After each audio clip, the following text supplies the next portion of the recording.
नमस्ते दोस्तों, मैं शिवांगी मिश्रा फिर से आई हूँ आपके लिए राइटिंग टिप्स लेके।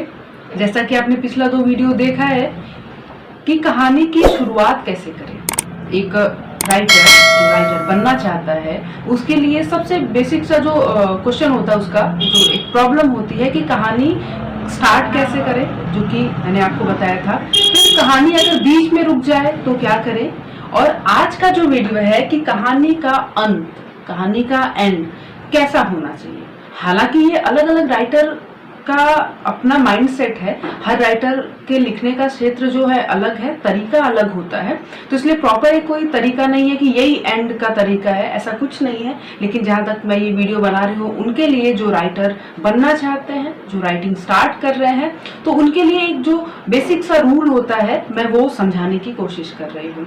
तो देखिए, कहानी का एंड कैसा होना चाहिए। अब वापस से अपने उस रफ पेज पे जाइए, जो रफ पेज आपने कहानी शुरू करते समय रखी थी। अब मैं आपको बता दूं कि कहानी जब हम लिख रहे हैं, कहानी हो गई, अब हमें लगता है कि अब हमारी कहानी खत्म हो रही है, तो सबसे पहले आप ये देखो कि कहानी खत्म होते समय कहानी का उद्देश्य, जो सबसे पहले आपने अपने पेज पे लिखा था कि मेरी कहानी ये दिखाना चाहती है, मैं अपनी कहानी में ये बात दिखाना चाहता हूँ, तो आप देखो कि कहानी का उद्देश्य पूरा हुआ या नहीं। ये सबसे पहला कि आपने जिस लाइन को, जिस थॉट को लेके अपनी कहानी शुरू की थी, सबसे पहले कि मैं अपनी कहानी में ये बात दिखाना चाहता हूँ, मेरी कहानी का जो केंद्रीय विषय है वो ये है, तो आप देखिए कि क्या आपकी कहानी खत्म हो रही है, तो आप जो बात दिखाना चाहते थे वो बात आपने दिखा दी है या नहीं। क्या होना चाहिए था। कभी कभी होता है कि हम शुरू कहीं से करते हैं और हमारी कहानी ना पहुंच कहीं और जाती है, और हम कहते हैं चलो ये भी तो अच्छा लग रहा है, रख लेते हैं, और ये बहुत गलत तरीका है, ये बिल्कुल सही नहीं है, क्योंकि फिर आपकी कहानी भटक जाएगी और आपको खुद नहीं पता चलेगा कि आप लिखना क्या चाहते थे और आप कहाँ तक पहुंच गए, और इसीलिए कहानी बीच में अटक जाती है। फिर ये लगता है कि छोड़ दूं, अब नहीं आ रहा मुझसे। तो आप सिर्फ एक लाइन को पकड़ के चलो कि आप जो अपनी कहानी में दिखाना चाहते थे, एंड तक आते आते क्या आपकी कहानी में वो बात आ गई है। अगर आ गई है तो अब आप सोचो कि हो सकता है आप किसी सामाजिक मुद्दे पर कहानी लिख रहे हो, ठीक है, लव स्टोरी हो गई तो पता ही है। अच्छा, लव स्टोरी में भी आप कहानी भी लिख रहे हैं, तो अब आपको ये दिखाना है कि आप अपनी कहानी में लास्ट में नायक और नायिका को मिला रहे हैं या हमेशा के लिए अलग कर रहे हैं। ठीक है, ये एक राइटर का अपना डिसीजन होता है। जैसा कि मैं एग्जांपल लूंगी, फणीश्वरनाथ रेणु की कहानी तीसरी कसम, इस पे फिल्म बनी थी और बहुत ही मशहूर फिल्म है अभी। लेकिन जब ये फिल्म बनी थी तो इसके निर्माता और निर्देशक, जो भी लोग, पूरी टीम उनकी थी, वो रेणु जी के पास गए और कहे कि हमको इस कहानी का अंत बदलना है, क्योंकि फिल्म में ये सही नहीं लग रहा। उसमें अंत में क्या है कि नायक और नायिका हमेशा के लिए अलग हो जाते हैं, और नायक एक कसम खाता है कि मैं कंपनी की औरत को अपनी गाड़ी में कभी नहीं चढ़ाऊंगा। प्रेम होता है, सब कुछ है, लेकिन वो लास्ट में कसम खाता है और दोनों अलग हो जाते हैं। अब देखिए, अब वो लोग गए फिल्म बनाने की दृष्टि से और उन्होंने कहा कि रेणु जी, हम कहानी बदलना चाहते हैं और हम ये चाहते हैं कि लास्ट में इन दोनों को मिला देते हैं, पूरी कहानी सही है और हम इनको मिला देते हैं। रेणु जी अपनी बात पे अड़िग रहे हैं कि नहीं, मैं अपनी कहानी में ये बदलाव नहीं करूंगा, आपको फिल्म बनानी है तो मेरी शर्त के साथ फिल्म बनानी होगी। अब वो लोग आए, फिल्म बनी, फिल्म नहीं चली, उस समय फिल्म नहीं चली, बहुत प्रॉब्लम हुई। लेकिन कुछ समय बाद इसी सीन को लेके आज वो हिंदी की टॉप 10 कहानियों में आती है।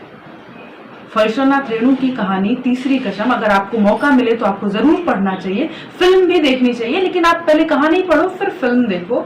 और उसमें यहाँ तक कि उसके गाने के बोल भी रेणु जी ने खुद से लिखे हैं। तो ये बात होती है कि एक राइटर का अपना डिसीजन होना चाहिए कि उसका अंत क्या है, और उसका जो वो अंत था, अंत में ना मिलना, ताकि वो राइटर एक मन में रखे कि अरे यार, इनको मिल जाना चाहिए था। तो ये बात हमेशा अपनी कहानी में रखो। राइटर के लिए ये बहुत जरूरी चीज है कि जब हम पाठक के सामने हमारी कहानी जाए या दर्शक के सामने सिनेमा के रूप में आपकी कहानी जाए, तो उसके अंदर एक प्यास रहनी चाहिए। अभी जो नया ट्रेंड चल रहा है कहानी खत्म करने का, उसमें क्या होता है, लास्ट में हम एक क्वेश्चन छोड़ देते हैं। अब सामने वाला जो दर्शक है या पाठक है, वो खुद से सोचे कि इसके आगे क्या होना चाहिए। क्या सही है क्या गलत है। तो अब जो ट्रेंड चल रहा है ये भी एक अलग तरीका है लोगों का लिखने का, कि क्या होता है कि हम एंड दिखाते नहीं है, हम एंड में एक सवाल छोड़ते हैं, क्वेश्चन मार्क छोड़ते हैं। अब ये हर पाठक या हर दर्शक अपनी क्षमता के हिसाब से उस चीज को सोचता है। या लास्ट में कभी कभी अब जब सिनेमा बन रहे हैं तो लास्ट में क्या होता है कि नेक्स्ट पार्ट आने के लिए लास्ट में कुछ कहानी को इस तरह से मोड़ देते हैं, वो अलग चीज है। जब आप एक प्रॉपर कहानी लिखते हो तो आपको लास्ट में या तो आप क्वेश्चन छोड़ सकते हो या सामने वाले के ऊपर छोड़ दो, अब आगे आप डिसाइड करो कि क्या होना चाहिए। ये बहुत अच्छा है कि जब हम पढ़ के जाएं, कहानी पढ़े आपकी या सिनेमा देखें, तो उसके बाद हम उससे बाहर ना आ पाए, कम से कम 3 दिन तो उससे बाहर नहीं आना चाहिए, अरे यार ये कैसे हुआ, ये क्या किया।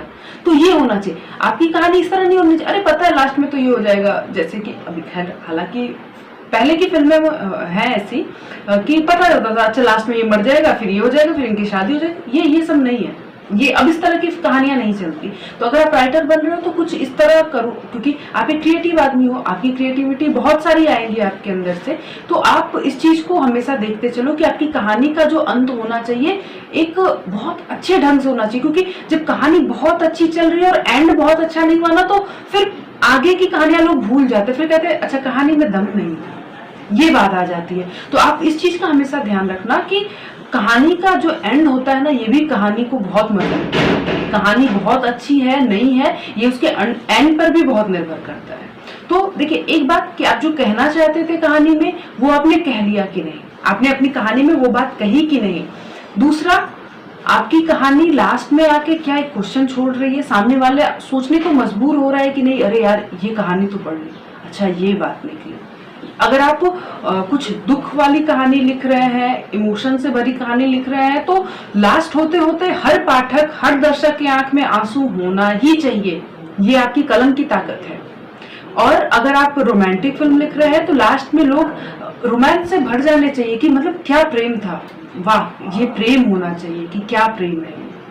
इस तरह से आप इस तरह की कई कहानियां पढ़िए, आपको लिटरेचर मिलेगा, आपको पढ़ने चाहिए। जयशंकर प्रसाद, प्रेमचंद, आप इस तरह से स्टार्ट करिए। अगर आप कहानी लिखना स्टार्ट कर रहे हैं तो आप यहाँ से पढ़ना शुरू करिए। आप हॉरर कहानी लिख रहे हैं तो आपको एंड कैसे करना है। हॉरर कहानी में तो ज्यादातर स्क्रीन प्ले होना चाहिए कि स्क्रीन प्ले के लिए आपकी क्रिएटिविटी कितनी काम कर रही है। तो आप लगातार पढ़िए और इस चीज पर काम करिए। एंड हर क्रिएटिव आदमी अपने हिसाब से तय कर सकता है, पर जो कुछ मानदंड थे वो मैंने आपको बता दिया। आगे की वीडियो के लिए हम फिर मिलेंगे। आप देखते रहिए बॉलीवुड अभिनय का YouTube channel. Thank you. Lights, camera, action.